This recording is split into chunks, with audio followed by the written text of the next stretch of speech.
Do you ever come across a word in Spanish and think, why doesn't English have this? We do, all the time. And today we're sharing 10 Spanish words that don't exist in English, but absolutely should. So we're not just giving you the word and what it means. We're also making up a totally unnecessary but very fun English word for it. Because if Shakespeare could make up words, so can we. So the first word is Tocayo or Tocaya. This one's for when you meet someone with your exact name. It's like a surprise instant bond with this person because you share something very much in common. In Spanish, for example, we would say, if you're male, you would say, hola Tocayo. Or if you're female, you'd say, hola Tocaya. In English, there is no one word to describe somebody like that. You would meet a Francisco in English and you would say, hey, we share the same name. We both have the name Francisco, but there's no word for that. It would be just an observation, but we wouldn't be able to call each other by a special name, like they do in Spanish. So what do you think would be a good one? Well, we proposed Samian. Samian. Single word that describes exactly that. So you would run into somebody, like I would run into somebody in the street with my name and I would say, hey, Samian, how's it going? So we proposed Samian. We think it makes sense. Do you guys have another word that could mean Tocayo or Tocaya in English? All right, next up is estrenar. Estrenar is when you are trying something on for the first time. You're putting on an outfit for the very first time and you're going out somewhere with it. You know that feeling when you wear something for the first time, that special first use joy, or you just bought a new car and you're driving it somewhere for the first time. That's estrenar. So for the word estrenar, we are proposing the word firstify. I'm firstifying my new sneakers today. Boom. Or if you don't like firstify, how about debutize? I'm debutizing my new shirt. So what do you think, firstify or debutize or something else? Let us know.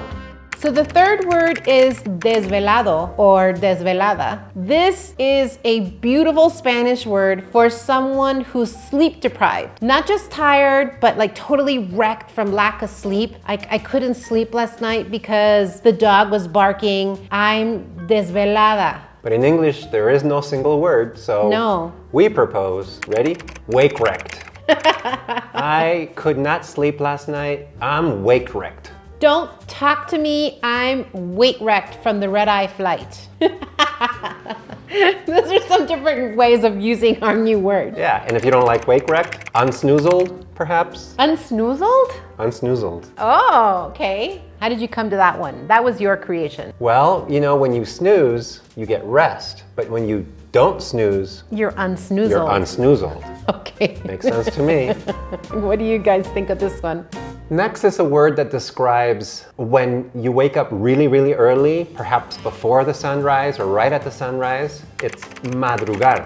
To wake up before the sun even thinks about rising. That's madrugar. So we made up a word for madrugar, which is, are you ready? Early birdicate. Because it sounds like punishment. I had to early birdicate for my 4 a.m. flight this morning. I think that we nailed it on that one. No second option for that word. What do you guys think of early birdicate? So the next word is friolento. There is no word in English that can describe this word in one word. So someone who is always cold, even when it's 75 degrees and sunny, is a person who's friolenta or friolento. We call them coldsy. Bring a sweater, I'm coldsy. I'm a coldsy. Next is merienda. This is a word that does not exist in English. It's not even a concept in the English language. No, it's not at all. This one is a little afternoon snack, usually around 5 or 6 p.m. between lunch and dinner. And that's because people eat dinner so late. Yes. So they have comida around 2, and then between 5 you have a merienda.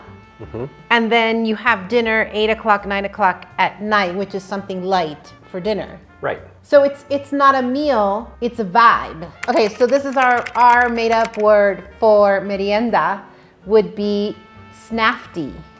Snafty. That's nice. A good snafty and some cafecito. That would hit the spot. All right, so the next word is empalagar. Empalagar is a word in Spanish that means when something is so sweet or so rich, it like turns your stomach. It's like too much of a good thing. It's not like it's a bad thing. It's just that it's like too much of a good thing. Yes, or when something is emotionally over the top. That's empalagar. So what's the word that we made up for this one? So we came up with glut sick. That frosting, delicious, but 2 bites later, glut sick. I think that one's pretty good.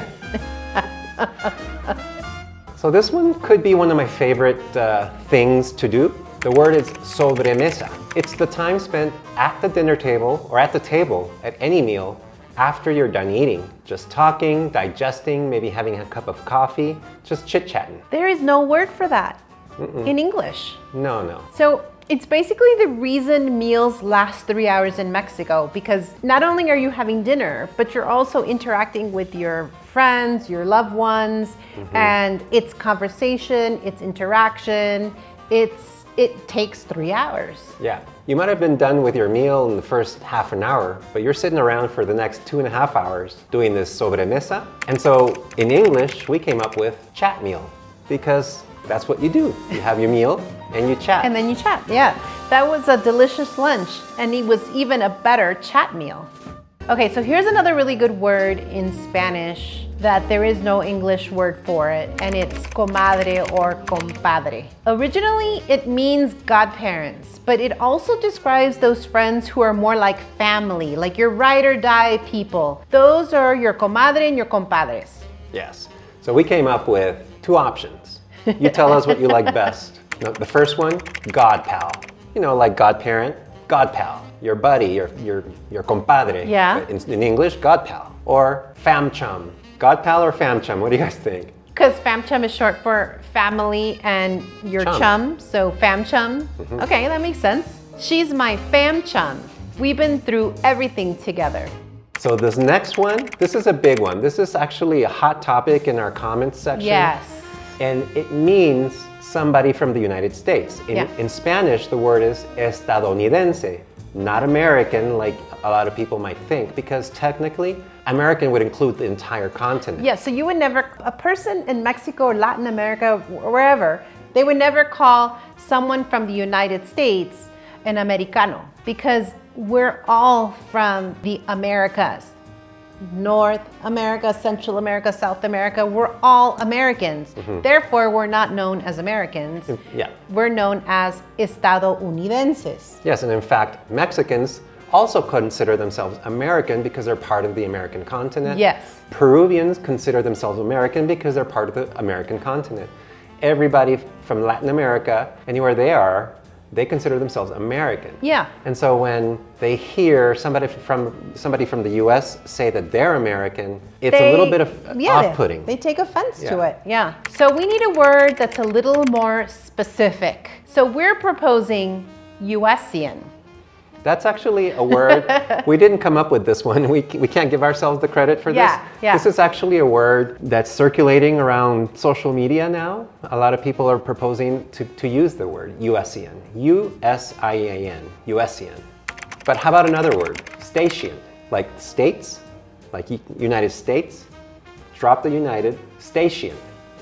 It's actually pretty good. It's short, concise, and people would know what you mean. Yeah.